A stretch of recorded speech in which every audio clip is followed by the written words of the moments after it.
is Cecile Schneider. I'm manager for European policy at Conservation International Europe in Brussels. And so I would like to present actually a case study, so a concrete example of what we call a zero deforestation landscape. And it's a project called the Sustainable Landscapes Partnership that we implemented both in Peru and in Indonesia, but I decided to present today the Indonesian case, to have really just one specific case. So 2 words of context of where the concept of landscapes even comes from. So traditionally in the 80s, conservation NGOs like us, we were very focused on one concrete goal, which was to prevent extinctions of key species, right? And so for that, the approach that we took was to develop protected areas in order to maintain the habitat of these key species. However, with time, we realized that it's impossible to fund and to channel enough funding and capacity to maintain the protected area and to protect it completely, to not have any infringement at all, as long as the communities don't have any livelihoods to live from. So the second step that you can see here is that we started engaging communities in the protected areas. We started raising awareness from them about their possibilities of developing economic livelihoods around the protected area without having to go inside and to cut the forest. However, again, with time, we realized that for the communities, they will explore the areas around the protected area in a way that sometimes the protected area can be affected, because at the end of the day, an ecosystem is more complex than just the protected area and the areas that you can explore or exploit for agriculture. But it's actually interlinked. So the water that is used for the agriculture, it comes from the protected area, but also the other way around. The water that will be used by the protected area is also, the agricultural system relies on it. So due to all these linkages between what you want to conserve and where you can have agricultural production, there was this emergence of the concept of sustainable landscapes, which really takes into account this mutual benefiting relationship between nature and agriculture. And so for us, the way that we define a sustainable landscape is that it has 4 pillars. So first of all, our aim is to still conserve natural capital, so that's the basic thing, but we combine it with sustainable production practices for the local communities that are around it, but also for the corporations that are having operations in a given landscape. We have the good governance, which is a key enabling environment for anything that you will want to achieve together with the communities or the companies. And the last pillar is the financial sustainability, which of course will be key for such a project like ours, which had a duration, for example, of 5 years, with funding from USAID and the Walton Family Foundation to progressively move out of a certain zone. So we also have 4 guiding principles for our Sustainable Landscape Partnership. The first one is science-based decision-making. And I will quote some more concrete examples, but it's the idea that you first have to have this initial assessment of what is there in a landscape, what is there in terms of biodiversity, in terms of carbon stocks, what is it that you really want to preserve. So these forums are held every 6 months, and it's not only to exchange information, but it's also to actively get feedback on the different processes or decisions that are being put in place as they go. The third one is implementation through partnerships. So that's partnerships more at the level of the funding. So how do you work with the government so that it actually integrates certain aspects into their government funding?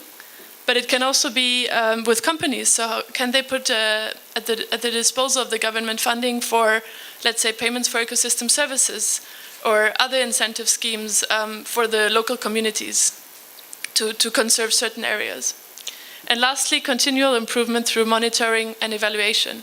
So you have to put in place the right indicators that will allow you to track the progress towards the outcomes that you want to achieve in your project. So this is where we implemented the Sustainable Landscapes Partnership in Indonesia. It's in 3 districts in North Sumatra. So it's the very southern districts that you can see on the left map. They're called South Tapanuli, North Tapanuli, and Mandaling Natal. So it's a very targeted area. and this is what we called our landscapes, because the important thing is, of course, to delineate your landscape at the beginning. However, we're looking at upscaling it in North Sumatra, and we're looking at replicating it in West Papua, and to replicate some of the lessons learned from our initial approach, although it's clear that we'll have to adjust to the the differences actually between North Sumatra and West Papua, because while North Sumatra is widely deforested already, West Papua still has 90% of its forest that is completely intact. So the strategy will have to be adapted to the local context. So very quickly on the 4 pillars that we have. So the good governance is, as I mentioned, the enabling environment for any sustainable investment that you want to do. And so within the good governance piece, I'll just quote one concrete example of what we've achieved, and it's the Sustainable Investment Action Plan. So the Sustainable Investment Action Plan is this initial assessment that looks at the natural capital that you want to protect, as I mentioned earlier, but also the social and cultural aspects of the communities, historical patterns of land use and land use change, but then also more on the economic side. What are the different opportunities for growth? What are the different commodities that are produced? How do their value chains look like? And then more on the political side, what are the relevant policies that are actually affecting the decisions in that sector? What are the development plans in a certain district? And how is it going to evolve? And then from there you can develop the mapping that I mentioned. So this is what you want to preserve. This is where we can have sustainable agriculture production. So there's a few other activities, but I'm going to just quote one example for each of the main pillars. So on the natural capital, I would say the most important thing that we've managed to do is to develop a toolkit that actually informs the forest management units in the districts. So these toolkits really look at the key biodiversity areas. So where is it that we have the highest conservation of species that should be conserved and preserved? And how can we maintain also the necessary corridors for them to move from one area to another? So that's really the most important aspect. On the sustainable production side, of course, we do crop suitability mapping in the whole state of North Sumatra. So we don't not only do the trainings for the smallholders, but we also look where is it most interesting for corporations to plant different commodities, be it palm oil, rubber, coffee, or others. So again, there's many other things that we've achieved within this project. So you can see 5,500 smallholders have been reached with an average yield increase of over 40%. But I'm just skimming through these. I'm happy to send that presentation around afterwards to those who are interested. I'm coming to the last pillar of the project. I already mentioned it, the sustainable finance piece. So again, very different models or tools that can be used. And so I've mentioned the integration of these activities into the government funding, which is very important, but then also innovative funding mechanisms such as payments for ecosystem services or the use of REDD+ credits from the reduction of deforestation that can be put at the benefits of the communities and that can then fund, for example, different ways of conservation and incentives for the communities. And then just, I think the monitoring and evaluation part is, of course, very key to be able to assess in the end, is your landscape really sustainable? And so here you can see, I don't know if you can really see it so well, but what we did is that we really have the indicators for the 3 main elements of the Sustainable Landscape Partnership. So we have indicators for natural capital, we have indicators for sustainable production, and we have indicators for human well-being. And so they're very diverse, going from the number of fires, the deforestation rate, up to the yields, the evolution of the commodity price, the greenhouse gas emissions.